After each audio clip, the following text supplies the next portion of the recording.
실기시험을 대비해 꼭 기억해야 하는 부분만을 모아놓았습니다. 직업상담사 2급 초단기 합격비법 2차 실기대비 이론과 문제집의 내용을 바탕으로 제작된 강의입니다.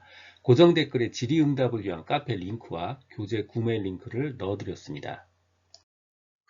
흥미를 사정하는 목적 3가지 혹은 5가지를 쓰는 문제입니다. 그러니까 5가지 정도 기억을 해뒀다가 문제에 따라서 선별해서 쓰시면 돼요.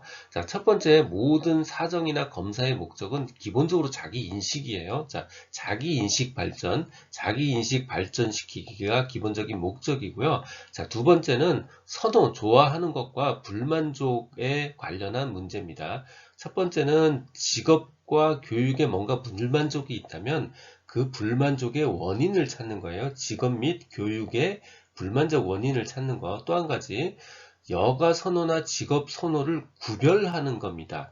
여가 선호를 찾아주는 건 아니고 여가 선호와 직업 선호를 구별하는 겁니다. 이게 불만족과 선호에 관련한 그룹이에요. 자, 세 번째는 결국은 우리가 직업 상담을 하는 거라서 직업 찾기에 관련된 겁니다. 첫 번째는 직업 찾기가 아니고 직업 대안을 찾는 거고요. 두 번째는 직업 탐색을 조장하는 겁니다. 직업 탐색을 자꾸 격려하고 조장하는 겁니다. 이렇게 5가지 다시요. 첫 번째, 기본적으로 무조건 자기 인식 발전시키기. 두 번째는 교육과 직업에 불만족한 원인이 뭔지. 세 번째는 여가 선호와 직업 선호를 구별하고요. 직업 대안을 찾고요. 직업 탐색을 조장하는 목적을 가지고 있습니다. 내담자의 이해를 위한 질적 측정 도구 3가지를 쓰고 설명하는 내용입니다. 질적 측정 도구, 첫 번째 직업카드 분류, 두 번째 직업가계도, 세 번째 생애진로 사정입니다. 이 3가지 써주시면 되고요. 각각 설명하시면 돼요. 직업카드 분류요. 홀란드의 육각형 모형에 관련 근거해서 직업카드 수십 개를 만들고 그 카드를 선호군, 좋아하는 것, 중성군, 무관심한 것, 세 번째 혐오군, 싫어하는 것으로 분류를 시키고요. 그 결과를 가지고 내담자의 가치관과 흥미 등의 정보를 탐색하는 방법입니다. 두 번째 직업 가계도요. 내담자 가족의 3대에 걸친 가계력을 정리를 해서 결국 가족 구성원이 내담자의 직업관에 어떤 영향을 미치는지를 탐색하는 겁니다. 가족 구성원이 내담자의 직업관에 어떤 영향을 미치는지 탐색하는 거예요. 즉 내담자의 가계력을 분석해서 직업 가치와 흥미의 근본 원인을 탐색하는 게 바로 직업 가계도요. 마지막 생애진로 사정이요. 초기 상담에 사용되는 구조화된 면담법이죠. 이 과정을 통과하고 나면 직업 환경에 대한 내용, 강점과 장애, 그리고 장애 등의 정보를 탐색할 수 있습니다. 크라이티스의 포괄적 직업 상담 3단계를 쓰고 설명하라는 문제, 혹은 상담 과정을 단계별로 설명하라, 같은 문제입니다. 자, 모범 답안은요, 진단, 명료화 해석 단계, 그리고 문제 해결 단계, 이 3단계는 정확하게 이름을 표기해 주셔야 되고요. 자, 진단 관계요, 진단 실시하는 단계입니다. 심리 검사나 상담을 통해서 내담자에 대한 진단 실시하고요. 명료화 해석 단계입니다. 명료화하는 단계예요. 상담자, 내담자가 협력을 해야 되고요. 문제를 분류하고 구체화하고 명료화하는 단계입니다. 필요하다면 의사결정을 방해하는 태도와 행동을 확인해서 대안을 탐색하기도 해요. 마지막 문제 해결 단계입니다. 당연히 문제 해결을 하는 어떤 행동을 하는 단계예요. 문제 해결을 위해서 어떤 행동을 실제로 취해야 하는지 결정하는 단계입니다. 직업 상담의 단계 혹은 과정을 쓰는 문제입니다. 대표적인 암기형 중에 하나고요. 첫 글자를 따서 관진, 목개평 이렇게 많이 기억을 합니다. 관, 관계 형성, 진, 진단, 목표 설정, 개입, 평가. 이거 1차 시험에도 굉장히 많이 나왔으니까 이 내용들은 쉽게 알 거고요. 관계 형성이요. 모든 상담의 시작은요, 관계 형성이고요. 중간에 가장 큰 마일스톤이 결국은 내담자가 목표 설정을 하는 겁니다. 그리고 개입을 통해서 훈련과 개입을 통해서 목표 설정을 실행할 수 있도록 강제하고요. 최종적으로 평가를 하는 식으로 진행이 되죠. 자, 첫 번째 1단계 관계 형성이요. 개방적이고 신뢰할 수 있는 관계 형성. 그냥 관계 형성은 관계 형성인 거예요. 그러니까 개방적이고 신뢰할 수 있는 관계 형성. 2단계는 진단 및 측정을 하죠. 심리검사, 그 다음에 내담자와의 면담을 통해서 내담자의 진로 적성, 흥미, 적성 등을 사정하고 진단하고 평가합니다. 즉 진단하고 측정하는 단계죠. 진단하고 평가하는 단계입니다. 3단계 목표 설정이요. 직업 상담의 목적이 자기 개발임을 명백하게 해서 내담자와의 목표의 우선순위를 정합니다. 내담자가 결과적으로 목표의 우선순위를 정하는 것, 이게 목표 설정입니다. 4단계는 개입 혹은 중재라고도 표현하는데 제일 쉽게는 개입하고 훈련을 시키는 거예요. 여기서는 훈련이라고 표현하지 않고 훈습이라고 표현합니다. 행동주의 상담의 고유 용어를 사용하는 거죠. 자, 그래서 목표 달성을 위해서 도움이 될 수 있는 개입을 하기도 하고요. 훈습을 실시하기도 합니다. 마지막 평가 단계, 상담 과정이 얼마나 효과적이었는지 평가하고 정리하는 단계입니다. 기본 상담 기술 5가지를 쓰고 설명하는 겁니다. 5가지를 다 한꺼번에 외우기 어려우니까 이렇게 3가지 그룹으로 나눴어요. 듣기, 반영하기, 마주하기요. 듣기는 경청과 공감이 있을 것 같고요. 반영하기는 반영, 마주하기는 직면, 명료화 이렇게 5가지를 골랐습니다. 좋은 점수를 받는 제일 가장 중요한 건 첫 번째 이 큰 타이틀을 정확하게 써주셔야 됩니다. 5가지요. 설명은 그렇게까지 점수에 큰 영향을 미치지 못해요. 황당하겠지만 않게 써주면 됩니다. 5가지 공감, 경청, 반영, 직면, 명료화 일단 이렇게 5가지 써주고요. 나머지 하나씩 차근차근 설명을 해주시면 됩니다. 공감이요. 내용의 상담자의 감정까지 함께 느끼는 것이요. 내담자의 내용과 말하는 내용과 플러스해서 감정까지 함께 느끼는 거고요. 적극적 경청이요. 상담자가 내담자의 말에 주목하는 것, 주목해서 듣는 것인데 단지 말의 내용만 듣는 게 아니고 표정, 몸짓 등까지도 들어서 이면에 있는 감정까지도 파악하는 겁니다. 느끼라는 뜻은 아니고 최소한 그 내용까지 파악하라는 뜻입니다. 말의 내용뿐만 아니라 내용 이외의 것들까지도 주목하라는 의미예요. 자, 반응이요. 상담자가 내담자의 말과 행동을 일단 듣고요. 그 말을 다른 의미로, 다른 방식으로 표현해 주는 거예요. 동일한 의미의 다른 말로 표현해 주고 부연해 주는 것. 이렇게 되면 내담자가 자신이 이해받고 있다고 느끼게 되는 거예요. 자, 직면이요. 말 그대로 직면하는 거죠. 직면한다는 건 문제와 맞닥뜨린다는 겁니다. 직면은 맞닥뜨린다는 거예요. 그래서 문제를 있는 그대로 확인을 시켜줘서 그런 방법으로 내담자가 문제와 맞닥뜨리도록 하는 것, 직면이요. 명료화, 말 그대로 명료하죠. 명확하게 밝혀주는 겁니다. 명료화, 불분명한 부분을 명확하게 밝혀주는 거예요.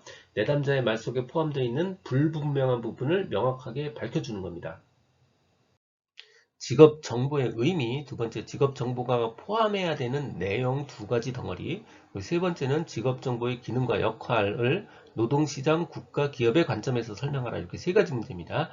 요 문제는요 실제 출제된 사례를 한 번씩 쭉 한번 리뷰해 볼 것을 권장드릴게요. 제가 이 내용을 이렇게 쭉 깔끔하게 정리를 해놨으니까 이렇게 쓰면 되는 거지만 실제 이 출제된 문제를 읽다 보면 한두 개쯤 놓치기 쉽게 출제를 했어요. 그래서 반드시 실제 출제된 사례 문제를 한 번씩 검토해 보시기를 권장드릴게요. 자, 첫 번째 직업정보의 의미. 직업정보의 의미 굉장히 쉽게 쓰셔도 돼요. 직업정보는 말 그대로 직업에 관련된 정보예요. 거기다가 한두 마디씩 그냥 그 형용사를 관형사를 덧붙이는 겁니다. 국내 각종 직업에 관련된 다양한 정보를 체계화한 겁니다. 직업정보, 직업 관련 정보를 체계화한 거예요. 네, 그 다음 직업정보에 관련한 2가지, 요 2번째 내용은 사실은 직업정보의 내용을 그냥 간추려서 한번 반복해서 더 쓴 겁니다. 사실 그래서 안 써도 돼요. 자, 첫 번째 직무와 직업 명세사항, 2번째 직업 시장과 미래에 대한 사항, 뒤에 써야 되는 내용이죠. 그것을 포함한다 라고 한번 더 적어준 겁니다. 자, 2번째 문제 직업 정보가 가지고 있어야 되는, 포함해야 되는 내용 2가지입니다. 첫 번째는 직무와 직업 명세사항, 2번째는 직업 시장과 미래에 대한 사항입니다. 요거 그냥 쭉 읽으니까 헷갈리지, 알고 보면 별거 아니에요. 직무, 직업이 가지고 있는 고유, 어떤 직업이냐라는 내용. 2번째는 직업 명세사항, 명세가 영어로 스펙이에요. 그러니까 직업 스펙, 그러니까 그 직업에 들어가기 위한 스펙이 뭐냐고 물어보고 있는 거예요. 알려주고 있는 거예요. 그래서 직무와 직업 명세사항, 직업 스펙을 얘기해 줘야 됩니다. 직업별 고유의 직무를 얘기해 줘야 되고요. 2번째, 진입하기 위한 스펙, 학력, 자격 등의 직업 명세, 직업 스펙을 알려줘야 됩니다. 쓸 때는 스펙이라고 쓰시면 안 돼요. 직무와 직업 명세라고 쓰셔야 돼요. 자, 2번째 덩어리, 직업 시장에 대한 이야기, 즉 임금이 어떻고 고용 시장이 어떻고 하는 직업 시장에 대한 이야기, 그리고 직업의 미래에 대한 사항을 적어 주셔야 됩니다. 자, 첫 번째는 직업 시장에 대한 정보예요. 주로 임금과 고용 동향에 관한 것일 거고요. 직업의 미래에 대한 정보도 포함되어 있어야 됩니다. 다시 정리하면 직무와 직업 명세사항, 두 번째 직업 시장과 미래에 대한 사항, 이 두 가지 덩어리가 직업 정보가 포함되어야 하는, 가지고 있어야 되는 내용입니다. 세 번째, 직업 정보의 기능과 역할이요. 노동시장 측면, 기업 측면, 국가 측면에서 설명해야 된다고 그랬죠. 자, 노동시장 측면에는 참가자가 두 명 있어요. 첫 번째는 개인이 있고요. 두 번째는 산업이 있어요. 개인한테는 직업 정보가 노동시장 진입 정보를 제공하죠. 아까 직업 명세를 제공하잖아요. 두 번째, 산업에는 노동시장 활성화, 효율화를 제공합니다. 두 번째, 기업의 측면이요. 기업의 측면은 이 직업 정보를 알게 되면 합리적인 인사관리, 그리고 안전관리를 촉진할 수 있습니다. 왜냐하면 직무를 잘 파악할 수 있으니까 합리적인 인사관리, 안전관리를 촉진할 수 있습니다. 국가의 측면이요. 한마디로 정책을 도와줄 수 있다는 거죠. 직업 정보를 기초로 해서 합리적인 직업 훈련을 만들 수 있고요. 직업 훈련 정책을 수립할 수 있고요. 고용 정책을 수립할 수 있게 합니다. 듣고 계신 강의는 직업상담사 2급 초단기 합격비법의 핵심 내용 파트입니다. 2차 실기시험은 손으로 쓰여진 것만 점수로 연결이 됩니다. 눈으로 머리로만 공부하면 실패할 수 있어요. 손으로 직접 쓰며 공부해야 한다는 점 기억 바랍니다. 내용은 충분히 설명드렸지만 실제 출제 사례와 내용을 연결하지 못하거나 모범답안 작성에서 감점되지 않도록 교재를 통해서 실제 문제 출제 사례와 모범답안 부분은 꼭 확인해 보시기 바랍니다. 심리검사 점수가 분산되어 있는 정도, 흩어져 있는 정도를 판단하기 위해서 사용하는 기준 세 가지를 쓰고 설명하라는 내용입니다. 결국 기준 세 가지, 결국 범위, 분산, 표준 편차 세 가지를 쓰고 각각의 내용을 설명하라는 뜻입니다. 자, 범위요. 최고 점수와 최저 점수 사이의 거리입니다. 계산은요. 최고 빼기 최저에 플러스 2를 해서 범위를 구해요. 그 폭이 크면 우열의 정도가 커서 분산되어 있는 정도가 흩어져 있는 정도가 큰 거고요. 분산되어 있는 정도가 큰 거고요. 폭이 작으면 수준차가 없이 고르게 되어 있다. 즉 분산되어 있는 정도가 작다라는 뜻입니다. 자, 분산이요. 계산은 편차를 제곱한 다음에 그 모든 편차를 제곱한 값들을 평균한 겁니다. 즉 편차 제곱들의 평균값으로 분산을 구합니다. 편차를 제곱해서 그 모든 값들을 평균을 구해요. 편차 제곱들의 평균이에요. 측정값이 평균값을 기준으로 얼마나 흩어져 있는지를 나타냅니다. 표준 편차요. 조금 전에 구했던 분산값을 루트를 씌운 겁니다. 즉 제곱근을 한 거예요. 다시 표준 편차는 분산을 제곱근을 한 게 바로 표준 편차입니다. 왜냐하면 분산을 계산할 때 제곱을 하기 때문에 그 값이 생각보다 많이 커져 있어요. 그래서 제곱근을 함으로써 제곱을 다시 풀어줌으로써 제곱근을 통해서 제곱을 다시 풀어줌으로써 원래 크기로 만들어집니다. 즉 평균에서 각 점수들이 평균적으로 이탈한 정도를 의미합니다. 던롭의 시스템 이론에서 노사관계의 3주체 그리고 3여건을 물어보고 있습니다. 첫 번째 3주체요. 노사관계 3주체는 노사정입니다. 노동자, 사용자, 정부요. 세 가지 여건, 노사관계의 세 가지 여건은 첫 번째 기술적 특성이 있고 두 번째 시장과 예산의 제약, 마지막으로 각 주체의 세력관계가 있습니다. 각 주체의 세력관계는 누가 쓰느냐의 문제고요. 기술적 특성은 예를 들어서 노동자의 질과 생산 방법 같은 것들이 있는데 노동자가 대체 가능한 노동자냐 아니냐에 따라서 노사관계가 바뀌고요. 생산 방법, 예를 들어서 얼마나 자동화가 되어 있느냐에 따라서 노사관계가 바뀔 수 있습니다. 시장과 예산 제약이요. 비용, 이윤 같은 시장 상황이나 경영 상황, 환경에 의해서 노사관계가 바뀌고요. 아까 처음 얘기했던 각 주체의 세력관계에 의해서도 노사관계가 바뀔 수 있습니다. 내담자 중심 상담 그리고 특성 요인 상담을 비교하기 위해서는 먼저 비교 구분점을 정리하는 게 훨씬 좋은 방법입니다. 그래서 먼저 상담자의 역할에서의 차이점을 구분해 보고요. 두 번째, 각 상담의 인간관의 차이점을 구분하는 식으로 접근하면 굉장히 쉽습니다. 먼저 내담자 중심 상담, 상담자 역할 소극적으로 참여하고요. 특성 요인 상담은 적극적으로 참여합니다. 내담자 중심 상담의 인간은 스스로 신뢰할 수 있다고 보고요. 스스로 문제를 해결한다고 봅니다. 반면에 특성 요인 상담은 인간은 각각 개별적으로 고유 특성이 있고 그 특성이 있으니까 결국 직업 특성과 매칭이 가능하다고 봅니다. 이렇게 요 두 가지 내용들 정리해 주시면 됩니다. 아들러의 개인주의 상담의 목표입니다.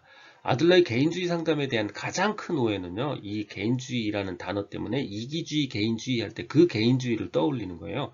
그 개인주의하고 아무 관계 없고요. 아들러의 개인주의는요, 개인이 어떻게 사회생활에 잘 적응할 것인가를 다루고 있는 겁니다. 개인이 처음 만나는 사회에서의 열등감을 어떻게 극복해내고 사회에 잘 적응해 나갈까에 대한 문제를 다루는 것, 이게 바로 아들러의 개인주의 상담의 핵심이에요. 그러니까 거꾸로 얘기하면 어떻게 하면 사회에 잘 적응시킬까? 사회에 어떻게 하면 관심을 갖게 할까? 두 번째는 사회 조직에서 처음 만나는 부족한 감을 어떻게 극복하게 하고 최종적으로 높은 목표를 어떻게 추구하게 만들 것인가? 이게 개인주의 상담의 가장 중요한 목표입니다. 첫 번째, 사회에 관심이요. 자, 그래서 사회에 관심을 갖도록 도와주는 게 목표고요. 두 번째는 사회에 관심을 갖는다는 게 결국 타인과 동질감을 갖도록 하고 사회의 구성원으로서 기여할 수 있도록 돕는 것, 이게 아들러 개인주의의 상담의 첫 번째 목표의 한 덩어리고요. 자, 두 번째는 우리가 어느 조직에 가든 처음에 부족한 감을 느끼죠. 어떤 사람은 심하면 패배감을 느끼기도 하고요. 열등감을 느끼기도 합니다. 하지만 이걸 어떻게 다 긍정적으로 만들어서 열등감을 극복하고 이걸 오히려 동기 삼아서 내가 일을 잘 할 수 있게 만들 것인가, 이게 두 번째 목표입니다. 그래서 패배감을 어떻게 극복하고 열등감을 어떻게 감소시킬 수 있게 만드는가, 어떻게 열등감을 감소시킬까, 이게 두 번째 목표예요. 그리고 세 번째는 높은 목표를 추구하는 겁니다. 결국 내담자의 잘못된 가치와 목표를 수정하게 하고요. 잘못된 동기를 바꿔서 결과적으로 높은 목표를 추구하도록 하는 것, 이게 아들러의 개인주의 상담의 목표입니다. 고용 상태에 들어가면 유리한 5가지 잠재적 효과를 적는 문제입니다. 내용 자체는 한번 쭉 읽어보시면 굉장히 상식적이라서 하나도 어렵지는 않아요. 근데 이 5개를 생각해서 현장에서 적는 게 굉장히 어렵고요. 그래서 요 3가지, 우리가 인간이 사회적 인간이라는 점에 관련한 요 3가지가 있고요. 우리가 회사나 직장을 다니면 쓸 수 있는 시간을 효과적으로 쓸 수 있는 거, 시간 조직화 효과요. 하루 일과가 규칙적이고 조직적으로 사용될 수 있는 것, 시간 조직화 효과요. 그 다음에 무슨 어떤 활동의 효과, 그러니까 이 일을 통해서 육체적 활동을 하고 의미 있는 활동을 하는 활동의 효과, 요 2가지를 더 더하면 돼요.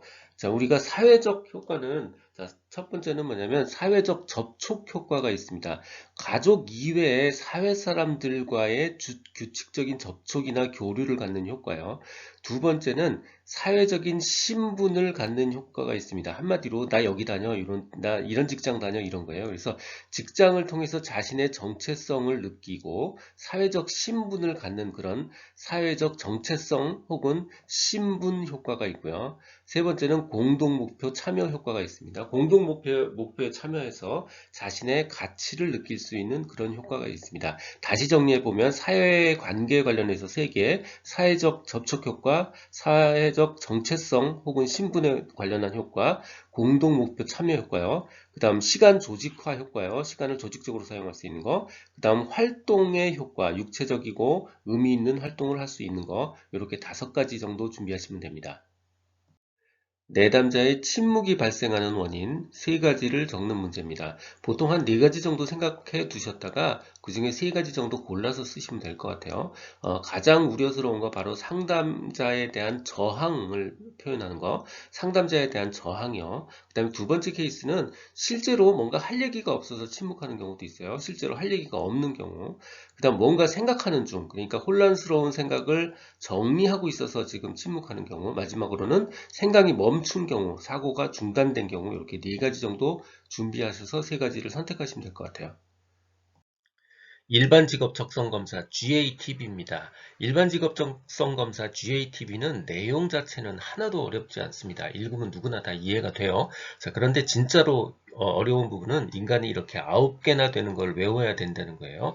이렇게 많은 개수를 외울 때 가장 효과적인 방법이 바로 조각조각 나눠서 외우는 거예요. 바로 분할정복법을 활용하는 겁니다. 자, 학력고사 2개, 손에 관련한 거 2개, 공간에 관련한 거 2개, 그리고 첫 글자를 따서 사지 운동입니다.